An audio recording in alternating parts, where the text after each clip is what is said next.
I've got this side here all dialed in. These little repairs like this, even though they're small repairs, 4.5 hour repair to do this. Super pain in the ass, but you got to get this line straight. You got to get this dialed in right. You got to have the right radius here. Then it blends off into another radius. So it's just a lot of back and forth, going back and forth as you saw on the videos. Just take your time with it and it'll come out right. But that's about a 4.5 hour repair right there. The other thing we got to think about on these cars is the wood. So the wood also has to get chopped, right? Okay, so if we're kind of happy with where, you know, we're sitting on our 3/16 spacer, we're sitting on it right here in the front. You know, everything's just kind of sitting in place, looking kind of good. What we got to do now is figure out where this wood is going to get cut.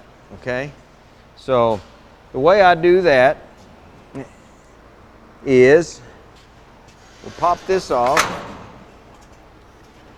So I just put the wood up in here where it goes, and you know where it goes if it's original because there's the nail holes. You line those up. This goes there.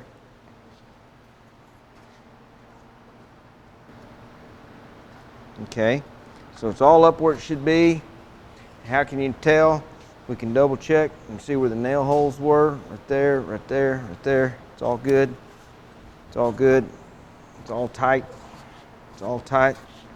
Just take a piece of metal, put it on the bottom of your surface there of your wood. That's where that gets cut. Have your lovely assistant draw you a line with your pencil. Then continue your line up over here. Okay. And then we're gonna come back from there to there. Excellent.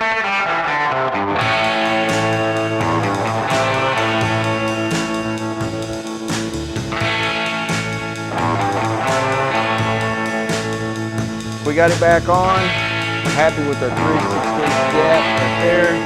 Here, it's pretty close. This is just going to be getting started.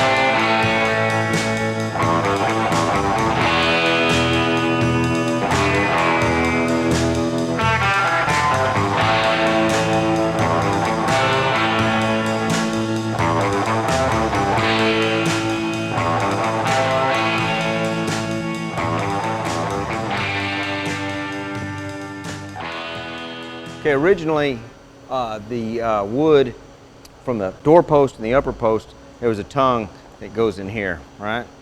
And joins the two together. We're going to shorten this door post and that will eliminate that tongue. But because we used to put a lot of these together, the Brookville ones, I've made this fixture that clamps to the top of the post, and you use a plunge router and go in there and we'll cut a slot in the top of the post so we can get the original tongue joint back in it. So once it's chopped down, this all clamps on nice and tight like this. I'll take my plunge router, and then we got a tongue slot for our upper header and our doorpost. It ties it all back together as strong as stock. We'll use really good glue and some screws, and it'll be bad to the frickin' bone.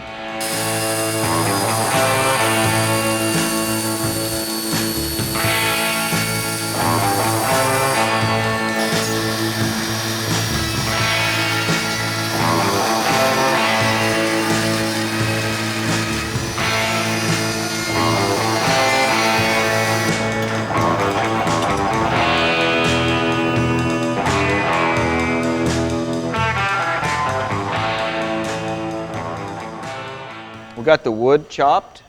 Then these are the factory metal braces, and this is the factory hole, factory bolt.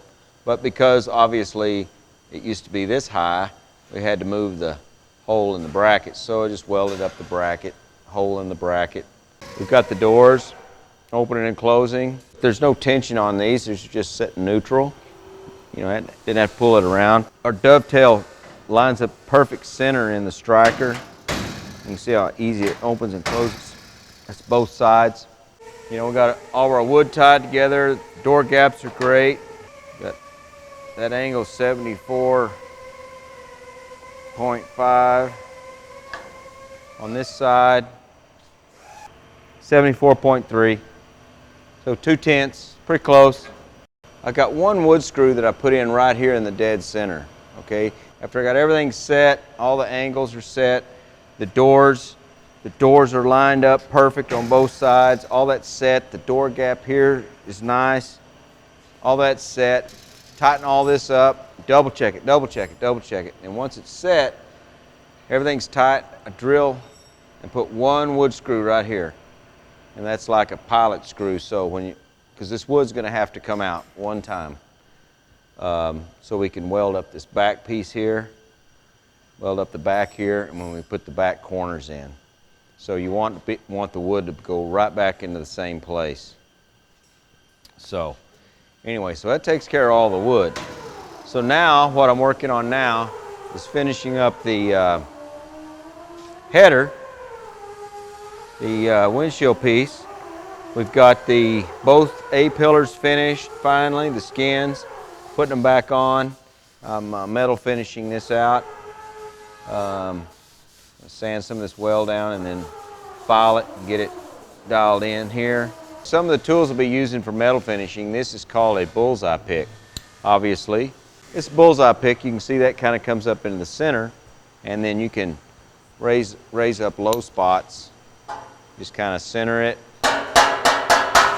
And then it's got different tips. Got one that's kind of more of a point and then flat. Then you see them that, if you ever look underneath the panel and it's got real sharp dents in it, but it's smooth on top, that means that some asshole took a pick that was super, super sharp and was just bam, bam, bam, bam, and then putting all these dents in it, and then they grind it off and it's smooth on the outside, but it has all these dents on the inside. Well, all they did was thin it out and you got thick, thin spots everywhere. So you want to use, if you need a pick, I don't use anything more than that right there.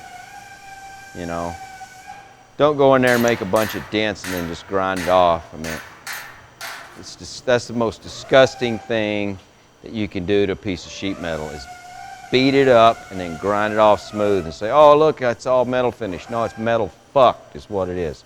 So do it right or don't even do it. Apply Bondo. I'd rather have Bondo than a bunch of thin metal. So, okay, so I just want to talk a little bit about sanding the weld. This weld, I've already kind of planished it, flattened it out some, and it's a little, the weld is proud. I mean, we can file it, but it'll take a long time.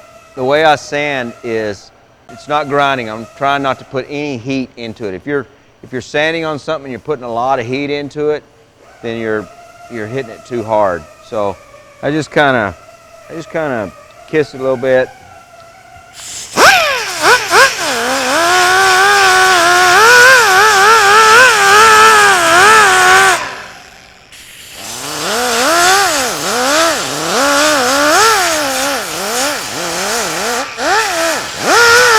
See, the thing's barely spinning. It's basically just kind of scratching it and taking the high spot off of it. And you can feather back with it.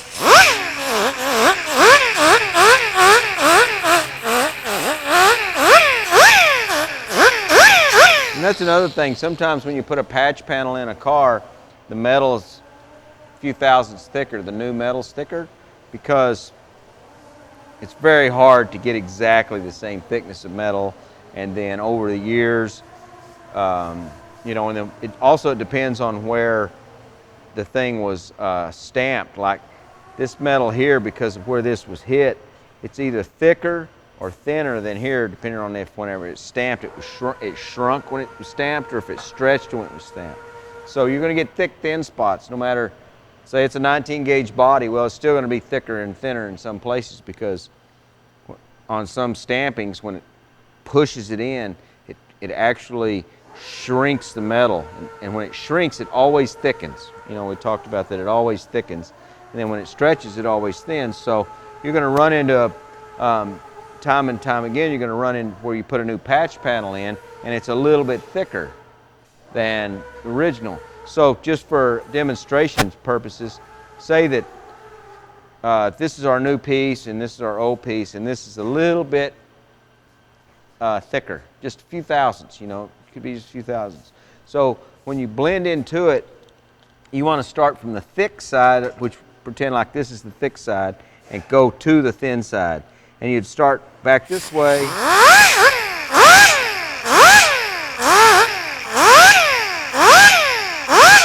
And what you're doing is you're actually thinning this down by sanding it down to the same as this, but you're starting back here and you're blending it into it. So it's not like, because if you just sit there and if you sit there and you just try to get them to go together close, like this, then you feel of it, you're going to feel like you've worn a low spot into it. And so you want to blend going from the thick to thin. Like that. And you're just coming right off of it. And the same thing with when you go to filing it, you start from your thick side and you go to the thin, thick to thin. Okay? So just remember that whenever you're got a piece of metal that's, you know, say you can only find 18 gauge. The other thing is, you know, everybody's looking for 19 gauge. Everybody's looking for 19 gauge. Okay, great. If you find some, that's good. But here's the thing. There's a range of thickness on sheet metal, whether it be 18 gauge or 19 gauge. And the thinner they squeeze it when they roll it, when it's hot and they make it at the mill, if they can squeeze it down to the minimum side of the scale for 18 gauge, and they thin it down, the thinner it gets, the closer it gets to a fat 19 gauge. See what I'm saying? So, and the more they squeeze it, the more they can make. So it's just like, you know, when you got dough rolled out on the table there, you're making bread. The more you squeeze it, the longer it gets, okay? So it's the same thing with sheet metal, and the mills are out there to do what? Make money. So they're going to squeeze the shit as thin as they can to keep it in the thickness parameters, okay? And then if they take 19 gauge and they're making 19 gauge and they're squeezing the shit out of 19 gauge, it's closer to 20 than it is to 19, a fat 19. So I'd rather have a thin 18, which would be a fat 19, because then I can blend off into the original piece. Okay, so that's why I make all my roof inserts 18 gauge. Plus it's stronger, you know, especially on a big panel like a roof insert. The 18 gauge is much stronger than 19 gauge or 20 gauge just because of its thickness. And, you know, because there's that little bit of difference, you blend from the thick to thin, then out in the middle of your roof, it's, you know, it's the full thin 18 gauge. Because I promise you, all your sheet metal is going to be made and squeezed onto the thin edge of the scale of whatever gauge you're looking for.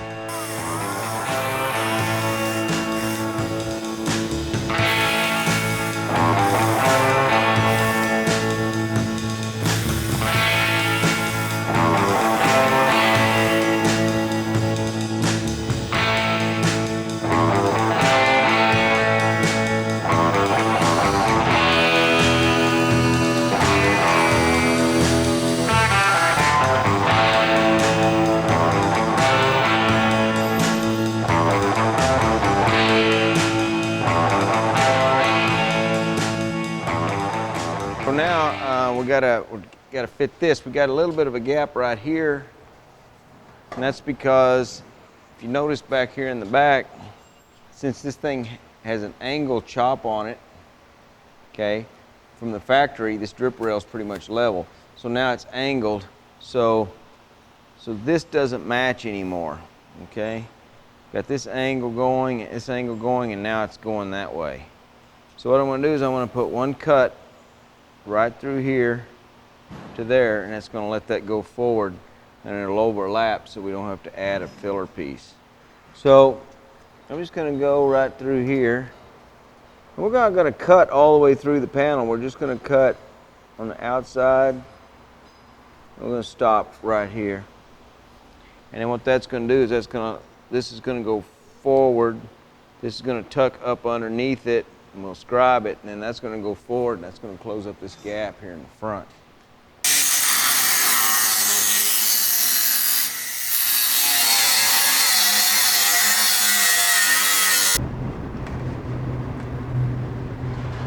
See, now that right there is lining up real nice. And that closed it up here in the front. I'm happy with that. That looks pretty good, like that. Okay. So I'm gonna give this a scribe. Okay. So I'm gonna cut that. We're gonna tack this together. I got my scribe right here. I'm gonna cut that off, and then we'll weld that back together. When I trim it here, this will go down, this will get trimmed. We'll weld this back together, and that'll be side A. Once this is all metal finished and together, and this will be metal finished, then we'll do our final scribe cut here, and then we'll tack weld it there, but we'll get all of it back together, metal finished to here, both sides, because then we'll be able to lift it off, do our work we need to do, put it back on. And that way we can leave the inner structure and everything in place where it needs to be.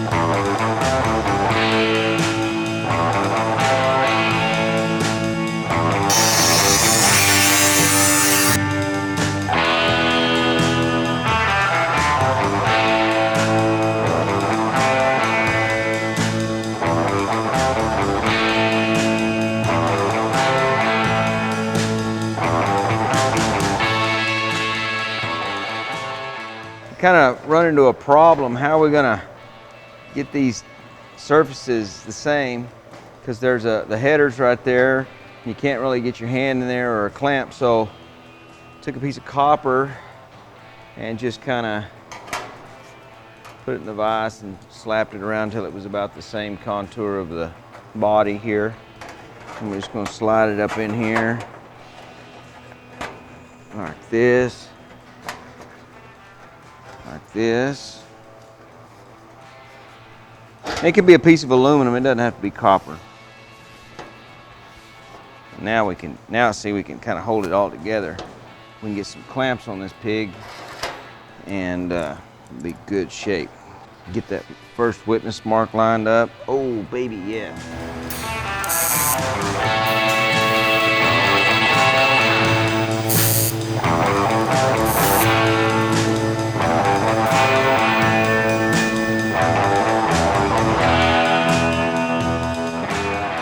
Okay, so it's all bitching. We pulled our clamps off. Let's check it out. Dun, dun, dun. Holy mackerel, look at that. That's bitching.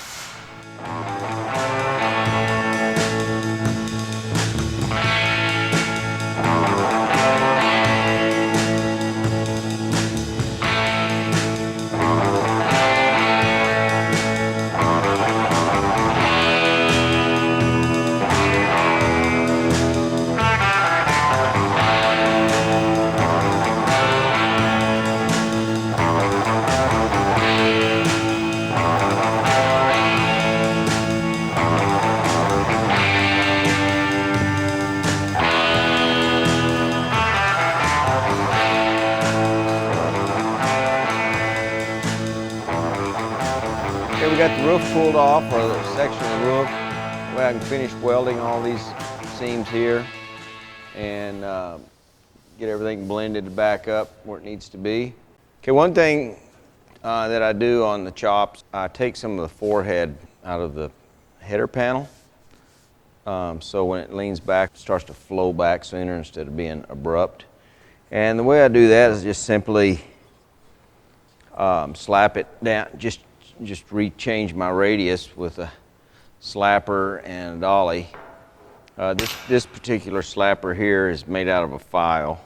A really great metal shaper that used to work with me here at the shop, Wesley Kent, and he worked here about 7 years. And this is a copy of his dad's slapper that his dad made, and it is extremely versatile tool. Blake Tomlinson that used to work here, he made this one, but he copied Wesley's dad's slapper, and it's heavy, but yet it's balanced where you can get some good power to it, but yet you can really on dolly and off dolly really well with it, and it moves a lot of material pretty quick. And then I have another slapper. I probably had this one over 20 years. This is one of the first Ron Covell slappers when he first came out with them way back in the 90s, and this thing is slapped probably 100 miles of sheet metal. This goes out to Dave Kent. Really, I never got to meet him, but he's a hell of a craftsman. So anyway, so what I do is I just hold my dolly under here, and I just start basically I'm just brooming it this way. I'm not really hammering it. It's just kind of a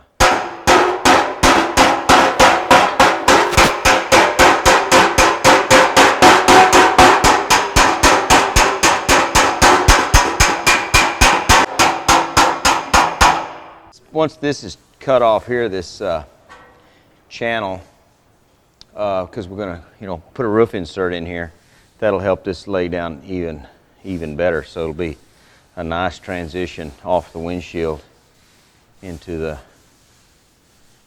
the roof. And I've got this side welded up. I've been hammering it around a little bit, and